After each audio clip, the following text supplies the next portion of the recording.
Welcome to the Transform My Dance Studio podcast. Over the coming weeks, as your dance studio starts to navigate the changes impacting our industry, we are delighted to be giving you exclusive access to some of our best mindset and change management sessions in the Dance Studio Owners Association.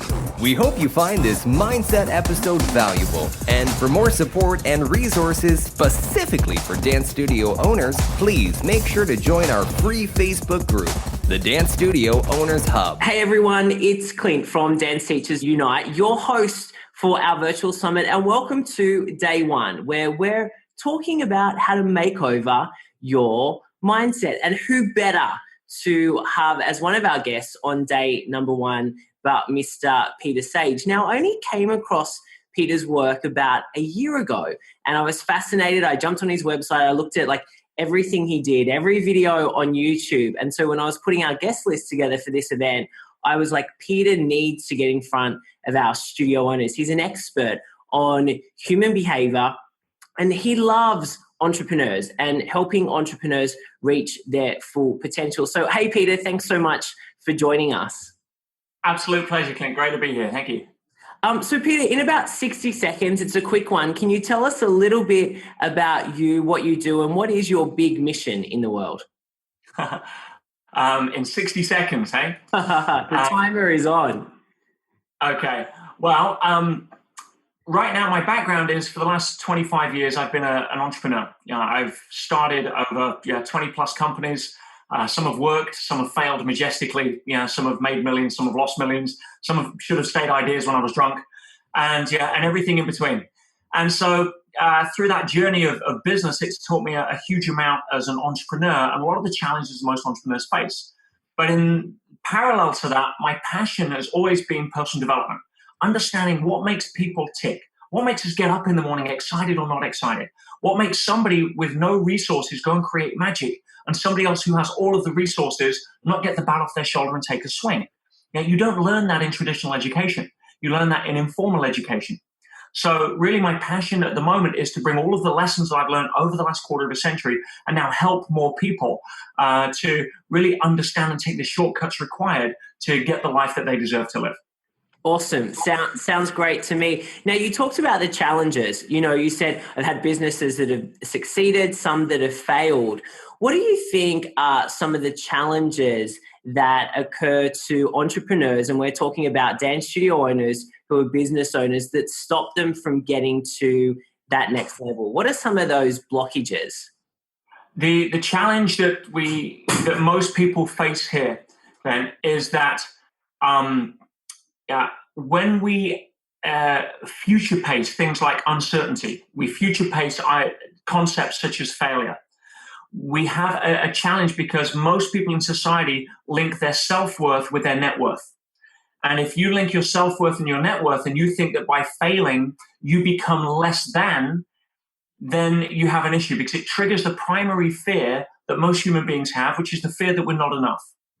And most of our behaviors, even becoming an entrepreneur, is an adaptation to coping with avoidance of those fears. When you peel back the layers of the onion, that's pretty much what's going on. I want to prove to the world I'm good enough. I want to show my teachers that I didn't need qualifications. I'm going to go make it anyway. I'm going to show that my brother that I'm as good as he is. Something. I've always had this calling inside that I want to captain my own ship. And screw it, let's do it. I'm in. And so when we get that sort of impetus to go on a journey, and then all of a sudden we're faced with the uncertainty of business, which is nothing more than a parallel to the uncertainty of life, then how we react to that is usually determined by the reasons as to why we got in the first place. Now, if we're getting in because we're trying to prove to the world we're good enough, I've got news for you. It's because you're chasing certainty. If you got in because this is your passion, this is what I love about the dance community, because a lot of people that get involved in the dancing not necessarily are born entrepreneurs, but they have such a passion for what it is they do, they want to turn it into a business. Now, the challenge with that is twofold. One is, as Michael Gerber would say, that most people in that scenario aren't entrepreneurs, they're technicians that suffered from an entrepreneurial heart attack one day and decided to start their own business. And the mistake a lot of people make is that they think that understanding how to do the technical work of the business, how to dance, or how to teach, qualifies them to run a business that commercializes that technical application. And as a lot of people find out, running a business and knowing how to dance are two very different things. Exactly.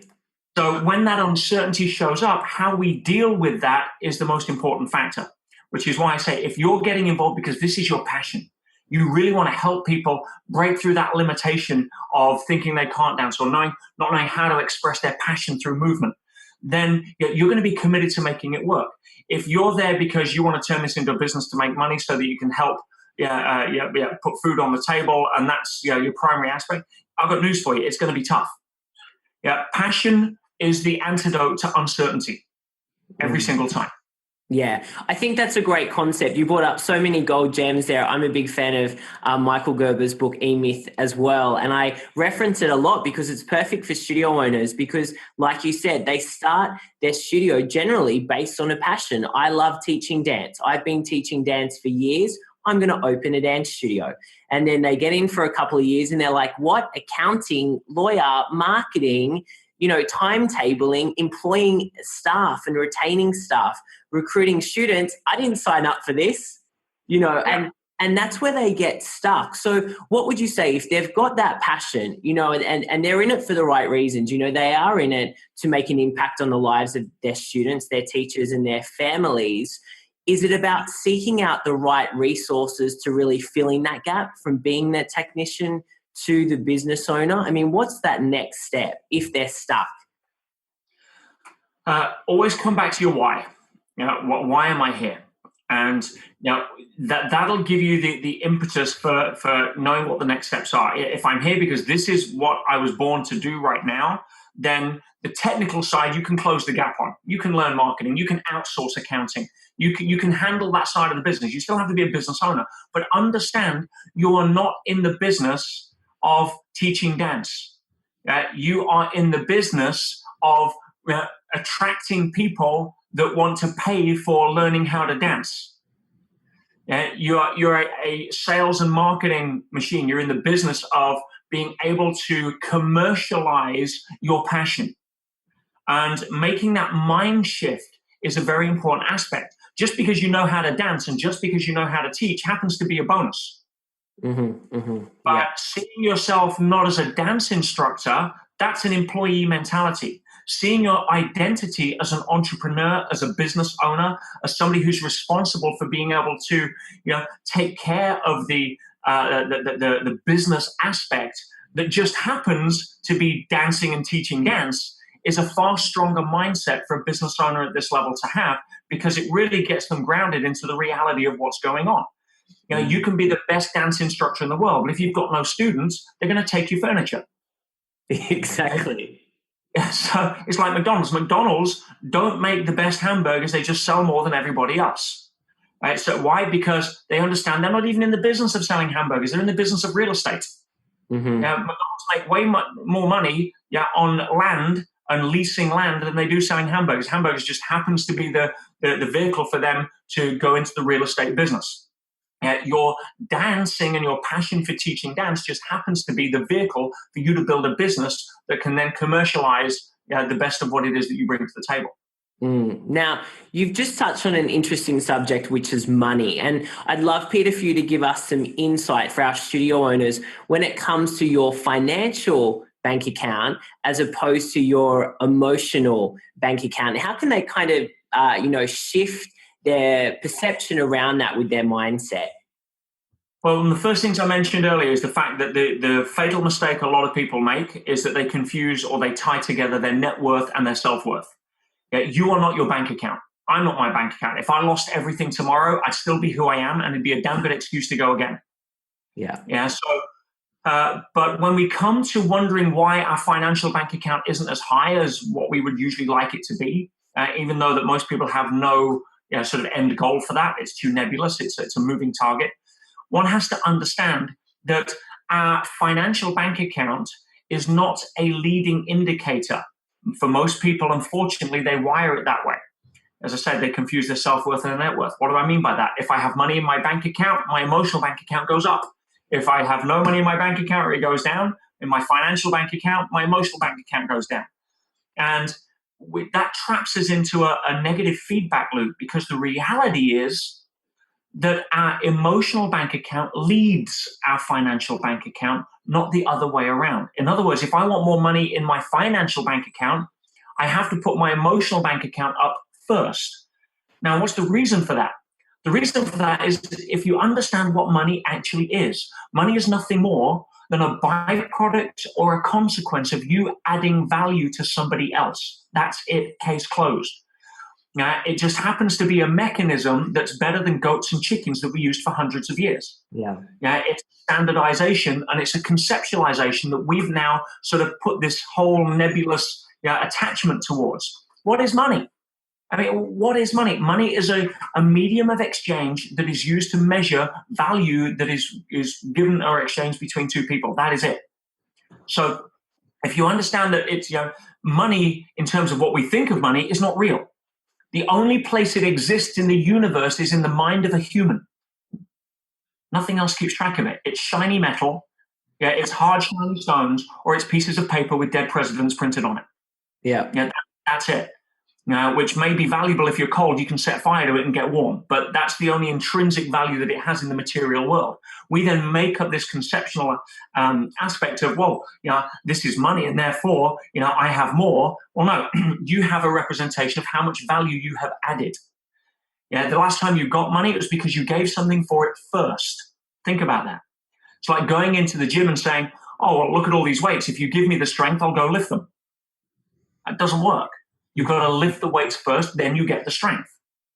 So, we get it in that context, but understanding that all money is a representation of value. Now, if your emotional bank account is high, how much more value can you add? As a consequence of that, you look over your shoulder in a little while, and your financial bank account starts to play catch up. But if your emotional bank account is down because your financial bank account is down, how can you ever shift or short circuit that? Peter, what are some of the things we can do when we talk about our emotional bank account? What are some of the things that we can do to raise that up? I mean, does meditation play a part? What can we do to kind of, get that to the next level? It depends what you're meditating on. If you're meditating on all the crap that's going on in your life and why it's there, then it ain't going to do a lot. Of course, of course. Everything that we think, we choose to think. Now, and I don't want to get too far into metaphysics here, but if I was to throw out a concept, just play with it. And if it doesn't fit for you, then no need to wear it. But what if we don't actually think our own thoughts? What if we just tune into them? The great Napoleon Hill, the author of the world famous Think and Grow Rich, that has arguably produced more millionaires than any other book in history, said the brain is a sending and receiving station for the vibration of thought. Now, we are the encapsulation of the physical and the metaphysical. Now, that's just quantum scientific fact. We have the physical body and the physical world that we perceive through the 5 physical senses. And we have the metaphysical, which means beyond physical, which means we can't perceive it through the 5 physical senses. Things like what we're made up of, our hopes, our dreams, our aspirations, our character, our sense of humor, who we are. The essence that makes us us is not physical, it's metaphysical. If I was to take that out of you, Clint, and put it into somebody else, you would just be them, but with a different body.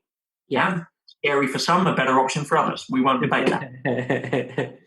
But so we are in the quantum physics world, we call that the difference between particle, which is physics, the physical world, Newtonian world, and wave, which is the metaphysical world.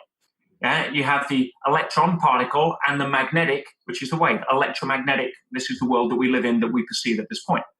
So if you're thinking at a higher level, thoughts that attract or vibrate at a higher level, imagine it as a series of radio stations. You can tune in to radio, My Life Sucks. And you can, at that level, you're thinking of fearful thoughts, anxiety, depression, all the stuff that's wrong. Now, let me ask you a question. If I was to offer you $1 million right now, as to write me a list of 10 things that are wrong in your life, would you be able to do it? Of course. You'd be a millionaire in 20 seconds. However, if I was to say, listen, I'll offer you the same $1 million to write me a list of 10 things that are great about your life, would you be able to do it? Of course, yeah, definitely. You're a millionaire. So what's wrong is always available. but so is what's right. The only variable here is what do you choose to focus on? Because what's wrong is always available. And if you lower your frequency in terms of fear, anxiety, depression, what's wrong? And you notice that you put your attention there, you lower your frequency, and you tune in to the radio stations that are constantly playing the thoughts of why my life sucks. Now, if you then shift that and you say, no, I'm going to choose to focus, because that's what we have control over, how we use the focus, our will, on what we direct our attention to. That is something nobody can take away from us, no matter what's going on in our life. For some people, divorce is traumatic. For others, it's freedom. What do you want to focus on? Somebody walks out of your life, you can turn around and tune into radio. I'm no good, so they left me. Or you can switch stations and say, thank God they went, so they made room for somebody who's right. It's a choice. It's never what happens to you that makes the difference. It's always what you do with what happens that makes the difference. So if you start focusing and raising your emotional bank account by tuning into radio, what's good about my life right now, what's 2 things about my life yesterday I can be grateful for, and start asking better questions, you raise your frequency, you put your emotional bank account high, you get access to better ideas, better resourcefulness, better people that are attracted to that radio station that's playing. You surround yourself with a better crowd, and all of a sudden, life starts taking an upswing. Oh, wow. Now you're living at cause, not living at effect. You see, if you don't take charge of your radio station, guess what? The predominant station that is playing in society today, called the media, which plays at somewhere about 30 megahertz below radio My Life Sucks, will gravitate you down into a channel whereby you will be focusing on all the things that don't work, why it works, why it sucks, why my life's not where I want it to be, and all of that stuff. You see, because the mind here, Clint, imagine it a bit like a compass needle. It can only point in one direction at a time. Even those incredible women, which is all of them, that have the ability to multitask, they're not thinking of things at the same time. They're just moving their compass needle in different directions very quickly. Your mind can only point in one direction at a time. So where do you want to point it? And if you don't take charge of that, it will gravitate towards the current magnetic north of traditional thinking, which is why my life sucks, or what's wrong with fill in the blank, or why isn't things going the way according to plan. So you have to take conscious charge of where do you want to point that needle. How do you remagnetize your true north? In other words, how do you get a higher, stable emotional bank account? Focus on positive. Focus on what's right, which is always available. Focus on what you can be grateful for, which is always available. Surround yourself with people that tune into that frequency, not the people that don't. And you'll start remagnetizing that compass needle in the direction that serves you, not that causes you to fight reality, which I've got news for you. If that's your MO, you'll find out that reality always wins. Yes, I love that. So much there. And I think the important thing is what you said is it's always available and you've always got the choice, which is what we talk about all of the time. Do you suggest, if people are used to watching the news and being negative and not seeing kind of the light in their life, as a studio owner, we have parents that are angry at us and yell at us, and we have teachers that don't come to class. If that's what we're focusing on all the time, it's not a good thing. What are some practical things that we can do every day, form some new habits to get us into, registering on this high frequency, going to the other radio station? Well, great question there, Clint. And I'll share a few different things with you that can hopefully make this real for people. And again, this is a choice.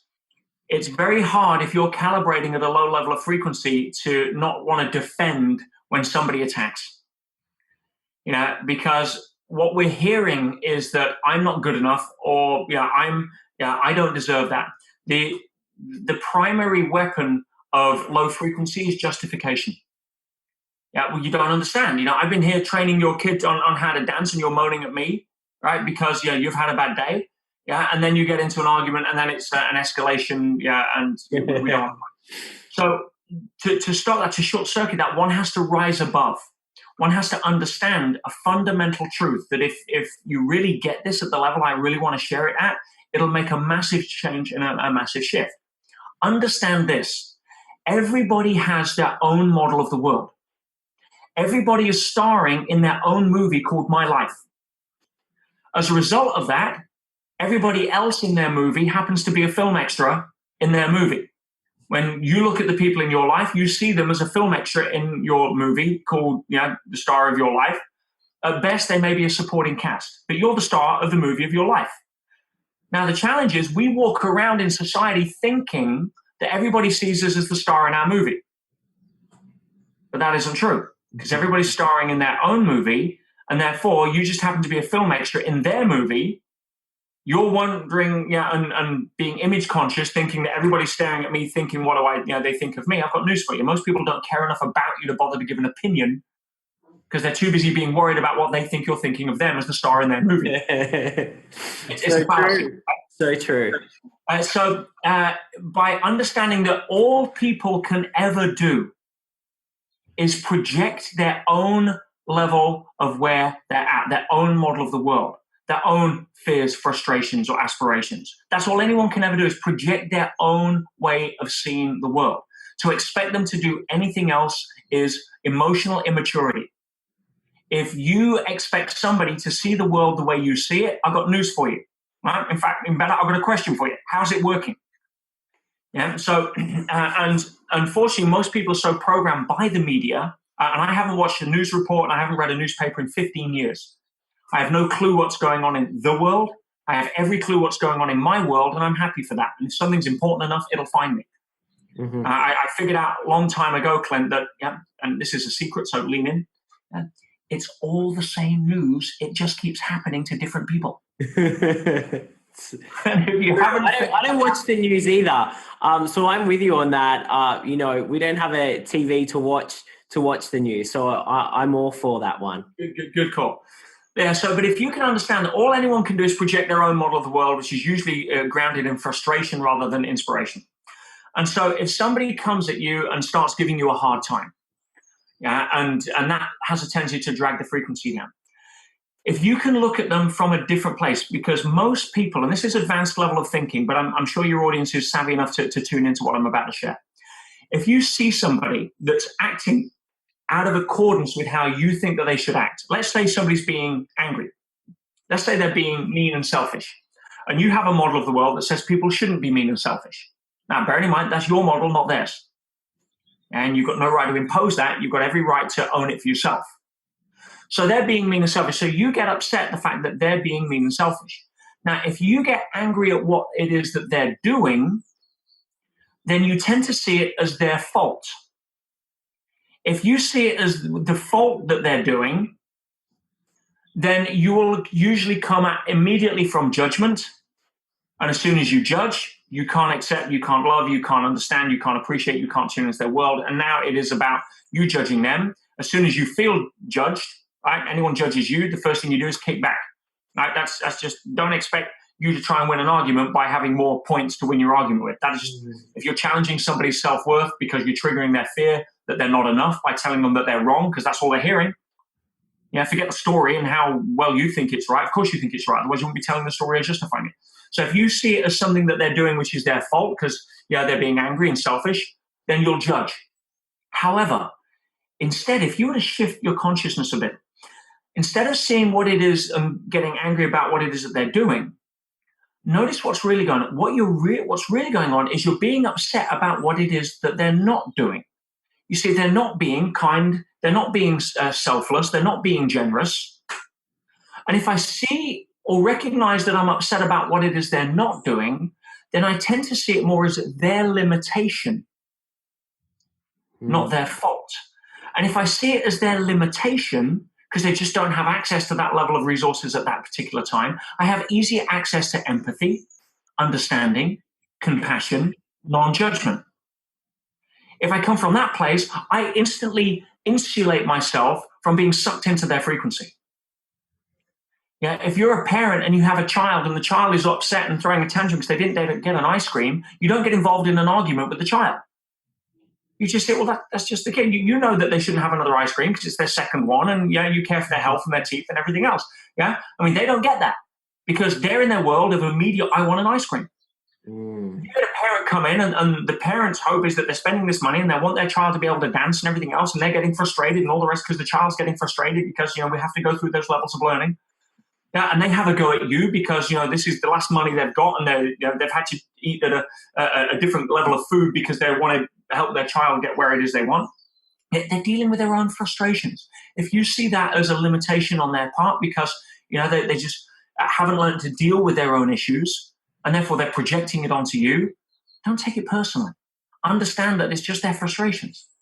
And if you can start seeing it from that perspective, you'll start to have a more calming influence, and you'll start to attract people that see you as an opportunity for being able to raise their frequency rather than you lower yours. Make sense? Yeah, 100%. So I liked, because the whole time I'm thinking empathy. And is the end kind of point of that, is it acceptance? Like what is it? Is it not taking it personally and you accept that they are them and they're running their own stories? I mean, what's the alternative? Yeah, yeah. The alternative is that the studio owner goes home and is upset and then talks to their husband who doesn't understand them. Do you know what I mean? So upset about what? Upset about I saw something outside of my world that didn't fit my pictures. Again, low frequency rests and propagates on justification. Doesn't matter what the backstory is to the argument. If it wasn't justified, it wouldn't be there in the first place. So that's always going to be there. Yeah, of course. So if you have a situation whereby I'm seeing somebody behave in a way that is their own frustrations, as I said, all behavior is an adaptation to people's levels of dealing with their world. That's it. Now, if my adaptation is to blame somebody else who can't deal with theirs, am I any better? Yeah, no. So understanding that is the first level of freedom. Getting sucked into it is, unfortunately, a hamster wheel to nowhere that most people get tired of running on. Yeah. So coming from a place of understanding compassion. Now, if you have a situation where you think that the outer world is anything other than a mirror for your inner world, then just like the financial and the emotional bank account, one leads the other. If you get angry with the outer world, how can you possibly expect the mirror to reflect anything back other than anger? So it's great. It's what it is. Your outer world will always follow your inner world. Your emotional bank account will always lead your financial bank. Your financial bank account follows your emotional bank account. That's the way it is. We were just taught that it's wired wrong and then wonder why we get stuck in a negative loop and life sucks and I don't have enough money and everything's not fitting my pictures and people are angry at me and I get frustrated and it's not my fault and yada, yada, yada. Yeah, totally with you. Wow, this is super valuable for our studio owners. You touched on before about essentially surrounding yourself with people who are operating at that higher frequency. If we've got studio owners who are listening to this and they might think, well, my friends, because I'm at dancing all the time, my friends are the mothers and they're always maybe complaining about the other mothers and I don't feel supported, by my husband because he doesn't really know what I do. I mean, this is a conversation that studio owners have all the time on our platform and in our programs. How can we start to maybe seek out other people to surround ourselves with?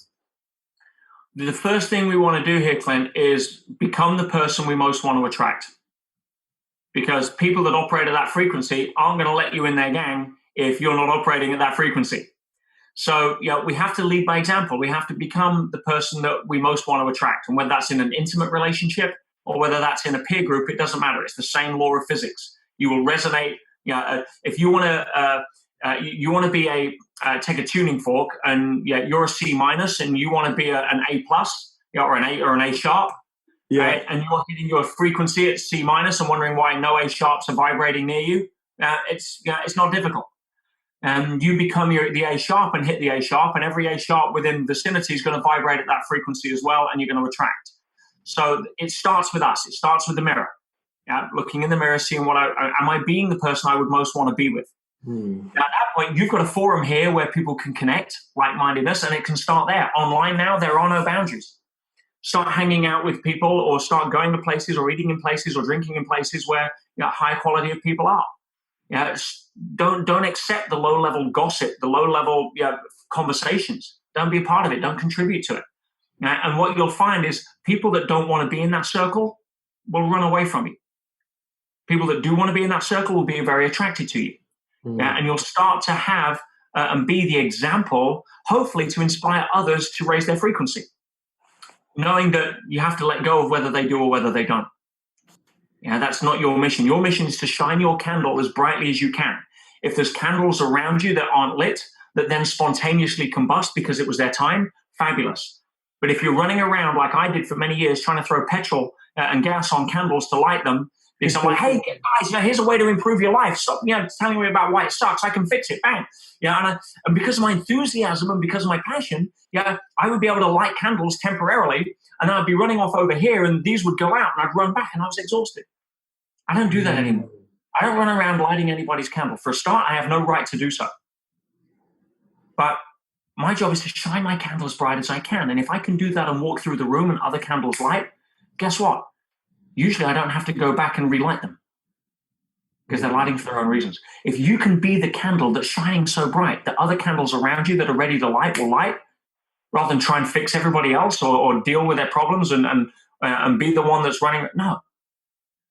Be the star in your own movie and be the best actor or actress that you can be. Win the Academy Award from that perspective, and you will inspire other people in their own movie to want to do the same or not. But let go of that. Your life, your movie, be the best you can be, and you will attract the kind of people around you that you want. And just tune into a higher frequency. There's a lot of other people listening at that radio station as well. You just can't hear them right now because your frequency is not there. It's great. And what's an exercise, Peter? I love giving our studio owners a practical exercise in terms of identifying, who is the person that I want to be. And we all hear about New Year's resolutions at the beginning of the year, and people write down their 10 goals, and then 2 weeks into it, they're back eating burgers and they're not going to the gym. I mean, what are some things that you can tell our audience to really be able to achieve the goals that they put in place for their life and also for their studio?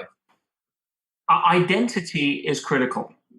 Our identity is the most and the strongest governing part of our behavior, mainly unconsciously, which is really the behavior you want to try and get on site. Consciously, we can choose whatever we want, but unconsciously, we're essentially sleeping awake 90% of the time. Anyone that's driven to work on their day off will tell you that. When they So we're if we can question who do we see ourselves as, because everything after the words "I am" that you attach becomes our unconscious identity and behavior. Oh, I am. I am fat. I am beautiful. I am skinny. I am not good enough. I am we wear many different hats and roles. I'm a parent. I'm a dance instructor. Many different roles. But we do them unconsciously. We kind of just wear them as clothes, we pick up at a jumble sale and don't question. And then we have society's association to what those roles should be imposed on us as unconscious behaviors. So instead, if we say, well, what do I want to be? Am I just a dance instructor who owns her own studio? Or am I a dynamic, unstoppable entrepreneur that eats challenges for breakfast and adds value to the lives of many through the gift of movement? You see yourself as a different identity, you'll start doing different things. Why do vegetarians not eat meat? It's not because they have different teeth. It's because their identity is, I am a vegetarian. And then all of their decisions that they make off the menu in a restaurant are governed automatically based upon their identity. I am a resourceful person. I am a person that can make it happen. Or is it, I am stressed. Or I just can't do this. And you'll see this with students. I can't dance. That's my identity. That's why I came here. The first thing you want to do is shift the identity, not teach them the steps. And then you'll start having more transformation. So one of the most practical things you can do is fill in the words after I am and make them empowering and own that as a sense of self. Use words that resonate. Use words that inspire you. I'm not just somebody into fitness. I'm an athlete. There's a different sense of energy around that when you get up and go to the gym. And you get to choose that. Most of us are wearing identities that our parents or our teachers gave us, and we never realized that they were stuck on with Velcro. And we realized that we make the mistake of thinking it's super glue. Right? No. Anything that comes after the words I am is a choice. And as a choice for that, then it's our job to essentially make a responsible choice. I love that. Identity. It's so powerful, and I don't think it's one that people think of too often. Like you said, we feel like we've been labeled maybe from a parent or a teacher, or this is what you were meant to do, and we kind of wear that thinking that we can't take it off. But at any point, it's our choice. Absolutely. It's like, oh, I can't dance. That's like saying dogs can't bark. Yeah. Everybody was born with the essence of movement. Dance is the most primordial form of expression in community. It supersedes language. Yeah. It supersedes culture. Yeah. It's inherent in our DNA. It's a natural expression of who we are, to move with rhythm, to music, to get in sync, to resonate, to express. So anyone that comes and says, oh, I'm here because I can't dance, right? You need to reframe that. No, you're here because you haven't learned the strategies that allow your natural dancing ability to come through yet. Let us handle that for you. Oh, I can dance. I've just not learned the sequence. Oh, okay, I'm in. See the difference? Yes. You're challenging the identity, because if the identity is I can't dance, they're going to struggle. They're already setting the game against them. Makes complete sense. Peter, a lot of our studio owners have got a lot going on. They're running a business. A lot of them have partners, lots of children, friends, mothers, fathers, and they're trying to juggle all these balls at the same time. And we hear concepts like how to have it all in life. You can have it all in life. What are your thoughts around that notion, and how can our studio owners, have it all, but maybe not at every time? Do you know what I mean? Oh dear, where do you start with this? The misnomer of work-life balance is unfortunately something that has hoodwinked many people into thinking that it's attainable. And while I'm going to share some things with you to give you what you believe you are seeking, the actual mythology of trying to juggle kids and partner and business and job and life and hobbies and fitness and health and shopping, right? It's not going to happen. Right? It's a myth. You see anybody that has the illusion of that, I'll show you a million people that don't. So we're not designed to try and have everything in balance. We're designed as human beings to go all in spurts of incredible bursts of energy and passion, and then pull back. Yeah, everything in life is a wave. There's no straight lines. There's no fixed straight lines in nature. You look at a sound wave. You look at a light wave. You look at a microwave. You look at a river. You look at anything in nature, a vine on a tree. There's no straight lines. So we're designed to have this sort of toing and froing. The question is, what are your priorities? What are your values? What do you value most in life? Because that's where you'll apply your time. You don't value things equally. So sit down and ask yourself the question, what is most important to me in life? Yeah, and then you'll have a hierarchy of where to spend your time based upon what's most important. Now, it doesn't. The other thing is stop beating yourself up or feeling guilty about the times when you're focusing on this that you're not giving to that. Guess what? When you're focused on something over here, something over here isn't going to get your attention. Be okay with that. Deal with that. Let that be all right. Yeah, there is an inherent order in that perceived level of chaos. But letting go of this notion where I have to juggle this seesaw of life and get this mythical balance point, the challenge is that, like going to Vegas and putting enough quarters in the slot, occasionally you'll get 4 cherries in a row. But how long does that last before the lever of life gets pulled again and it's all over the place? Learning to be okay, learning to live in the space of a question, learning to embrace the uncertainty, but be true to your values and apply your time where it is that you want to apply it, is far more powerful than chasing the ghost of this work-life balance. Yeah, let go of the need for completion. Guess what? I got news for you.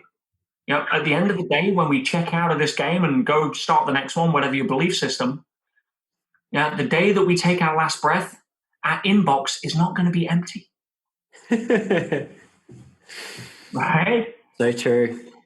Stop trying to complete things. Stop trying to tick off the boxes and start living. Start expressing yourself through, something great. I've got to take care of the kids. I would take care of partner. When I'm with my partner, I'm with my partner. I would take care of the kids. I'll take care of the kids. I would look after the business. I'll look after this. You assess it in the terms of priorities and necessity, and wherever you are, be there at that particular time. But running around trying to juggle 15 different balls, the stress of that is what's causing most of them to drop, not the actual balls themselves. Now, when you do the question, what's most important in my life, you'll find out that a lot of the stuff that you put on your plate shouldn't really be on your plate. Stop doing it. You're doing it because you think other people expect you to. You're doing it because you're trying to get the approval or good opinion of other people, what I call GOOP, G-O-O-P, the good opinion of other people, which is what most people spend their life swimming in. Right? Unhook from that for a start, and you'll have more freedom and time. Now, I choose where to set my time. Time as a belief system is so screwed up for most people. The default is, I don't have enough time. Well, guess what? I've got a belief that time serves me. I'm the star of my own movie. I'm directing my own movie. I'll decide what happens in the scenes in my movie.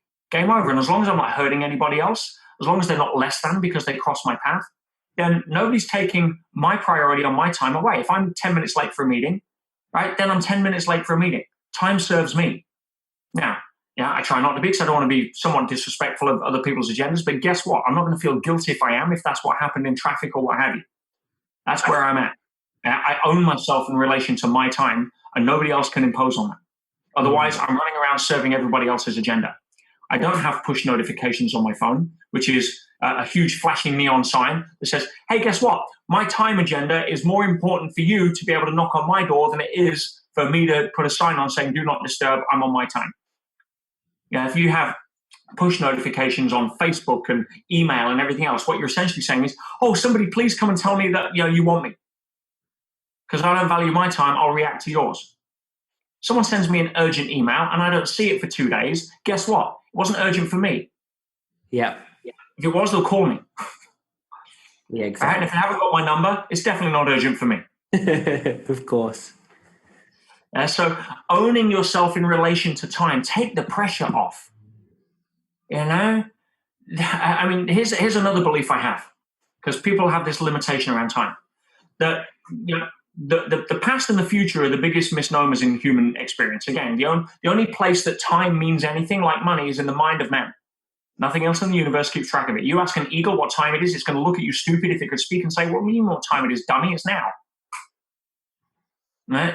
If you look at the past, which owns most people, you realize it's a ghost, it's an illusion, it doesn't exist. The only thing that the past is a real-time memory of a perceived previous experience with the brain and the imagination filling in most of the blanks, not based upon truth, but based upon your emotional state at the time. That's the past. And most people keep reliving it in the moment because they have no concept. Oh, I am the way I am because my mum was a drunk. Well, guess what? As I already mentioned, everybody's behavior is an adaptation. At least your mother was honest about her problem by being a drunk. You're being dishonest about the fact that she's your problem. Yeah. And people say to me, oh, yeah, but you don't understand. She used to throw up and she used to do this. Oh, that sounds like perfectly normal behavior for a drunk. Why are you judging her? Exactly. You see the light bulbs go off. Oh, wow. Yeah. If that's her, she's out in her identity and that's how she's coping. Are you doing any better? Yeah. Your deal is to blame somebody else. What you're essentially saying is that, you can't get well unless mum gets well. But if mum got well tomorrow, would that mean you get well? I doubt it. And so, being able to understand that the past, let go of the past. Your history is not your destiny. So if you start understanding that all the future is an anticipation, it's a fabrication of anticipation, is it not? Exactly. Most people worry about stuff that doesn't happen. 90% of what we worry about will never happen. So for me, worry is like paying interest on a debt you don't have yet. Why would you do that? So if you then take the past and the future and separate them at that level, you understand that all you ever have is a perfect now. And guess what? You can't run out of a now. Try running out of now. Oh, I don't have enough now. All right? That's essentially what you're saying. I don't have enough time. You're saying you don't have enough now. You see it through those lenses, and time becomes a different animal. On this perception of head time that we just sort of get locked into the anticipation of standing on tiptoes, looking out to tomorrow, hoping it'll be different, or having one foot stuck in the past and with a ball and chain. All bullshit. So work-life balance, recognize that you have an eternal now that can never run out. Fabulous. Take the pressure off. Prioritize yourself as to what's important to you. Don't make yourself available to everybody else at their beck and call. This is your life, live it. And understand that you're going to have bursts of energy over here at the expense of stuff over there, and be okay with that. And you'll suddenly take a lot of the stress off this work-life balance ghost chase that most people spend their life running around wondering why they never get it. Exactly. I can feel like our dance studio owners like sitting back in their chair with their shoulders down, having probably taken a huge amount of deep breaths during what you just said. So valuable and so practical for them. And for studio owners who have based their life around their business and giving to these students and always saying yes and feeling like they always have to please everyone. That's going to be a breath of fresh air that I hope they really take note of. That whole section, guys, make sure that's all in your notepad. Peter, I just want to wrap up by asking you if you were to leave three things to our studio owners, three strategies, three tips, whether it's around, becoming more of them, being that identity that we talked about, or maybe about, having business success. What would those three things be? Everybody wants to know what the three things are, I guess. I want to know Peter's three things. Okay, well, they change every time, because I don't plan for anything, so I tune in at the time of what I think will serve. But a consistent theme, I'll be honest, is one of the fundamental defining factors is the ability to handle uncertainty. Increase your ability to handle uncertainty. How do you do that? Recognize there's no certainty in life. Get over it. Case closed. We've all had things we thought we were certain about, relationships, job, career, only to have it taken away in a heartbeat. Living at that level where you're okay to build the muscle of handling uncertainty will define you as a business owner and as a person and as a parent. Now, how do you do that?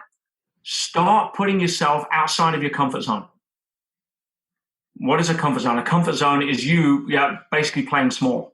It's so inconsistent with your nature as a human being that it's not even funny. If you knew what a comfort zone did to you, you'd only be just keen to jump out of it like a grasshopper. Right? So go to where the fear is. Right? Go to where the fear is. Anxiety, if it's embraced, is the emotion of growth. Anxiety, if it is resisted, will lead to a catabolic breakdown in the body because it's trying to teach you something. Oh, I'm so anxious about money. Well, guess what? Embrace that as a level of growth that you're dealing with the uncertainty, and therefore it spurs you to grow as a person, which means you can add more value to people, which will give you more money. Mm-hmm. So learning to embrace uncertainty. If you're scared of skydiving, go skydive. Right? Get it out of your game. You're scared to go and approach the person you've had your eye on for the last 4 weeks and are trying to muster up the courage to go and ask out on a date, right? Step up and go ask. And that's the first step. Learn to embrace uncertainty by getting out of your comfort zone. The more you do it, the wider it gets, and you'll look back on yourself and think, wow, I was afraid of that. Huh. The first time you jumped in the deep end of a swimming pool was scary. Now you don't think twice. You tell your kids to do it and get over it. Yeah. All you need to do is reframe your own deep end and go jump somewhere else. That's the first tip. Perfect. Second tip, when it comes to being a business owner, when it comes to working with people, which is the kind of industry that you guys are in, understand that people buy people before they buy your products, ideas, and concepts. Right? People buy people. Who are you as a mirror for them, who they want to be? I'm not into this whole antiquated notion of what we call B2B or B2C, business to business or business to consumer. No, business in the 21st century is H to H. It's human to human. Right? People will buy you, not your price range, not your class schedule, not your fancy studio with the extra little whiz bangs that you've thrown together to try and outmarket your competition. No, people will buy you. Who are you, or the extension of you, your instructors? Right? How are they? Do they come from a place of really having your client's best interest at heart and want to bring out their greatness? Or are you looking to sign up a client this week because you need to pay the rent? Now, how you approach that is everything. Develop raving fans, because your biggest sales force is your clients. That's it. And having empathy and guiding people through their frustration and having the ability to get them to a place where they're more consciously competent, feel that they're not being judged, feel that when they make a mistake, it's okay. and having a safe space to operate in will bring you more clients and have more retention than lowering your prices and trying to compete in ways that you shouldn't be trying to compete. Never drop your prices. Yeah. I built companies, world-class companies where I was the dearest products in the industry, and most people would rather step in front of traffic than buy cheaper from a competitor because how we made them feel. So understand that business is human to human. That's my second point. Yeah. My third point. Let's have a think. What could my third point be? I would say, again, own yourself. Own yourself. Make no apologies for who you are and what you're doing. Yeah. There's something about unhooking from the good opinion of other people and having be willing to be unpopular even in the moment for what you believe to be the long-term greater good. Right? People respect that. But being this giant adaptation machine of a yes man or a yes girl, or, if they don't like me this way, then I'll be this way. No, own yourself and your truth. And providing, as I say, you're not hurting anybody or they're not less than because they cross your path, make no apologies for that. Don't justify yourself. Stop making apologies for your behavior. Most people walk around addicted to guilt. The best way to get out of guilt is stop apologizing. Own yourself. And if you can have that sense of centeredness, that sense of owning who you are, that vision you have of being able to create a world-class dance studio where people come and transform, not just on learning the steps, but on as people. They're more confident. They have more self-expression. Their ability to interact with society suddenly goes up, all because they came through your studio and you were the catalyst for that. Feel proud about that. Own yourself for it, and never, ever compromise your own sense of integrity around what you believe in. Oh, Peter, they're good 3 takeaways. They're good ones today. Thank you for sharing. Look, I could talk to you for hours, but we're out of time, and I don't know if our studio owners could handle any more. Just for today, I think there's plenty for them to work on and to sit with and re-listen to this interview, please, because there's so much in it for you to gain value from. So, Peter, where can our studio owners go for more information on you? I know there's lots of videos on YouTube, and what's your website? Give your website so we can go there as well. Certainly, petersage.com is my website. You'll get a lot of information on there. I'm hoping to come to Australia next year and do my 3-day flagship event, which is the Millionaire Business School, where I take people through an entire personal transformation, business transformation, which is I'm excited about. And so stand by for that. Also, I say YouTube, there's lots of videos of me. I get I put as much free content out as I can to help as many people as I can.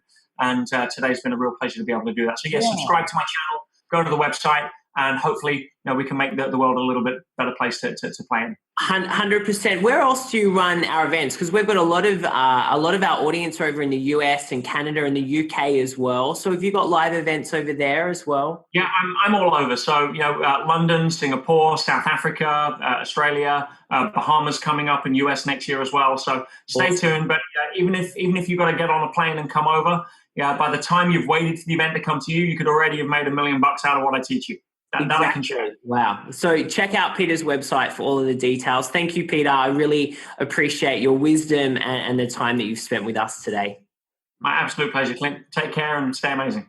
Thank you. Thank you for joining us for this special podcast. To access our virtual dance studio training resources and receive continued support in the Dance Studio Owners Association, join our coaches and community at dsoa.com/join or email us at hello@dsoa.com.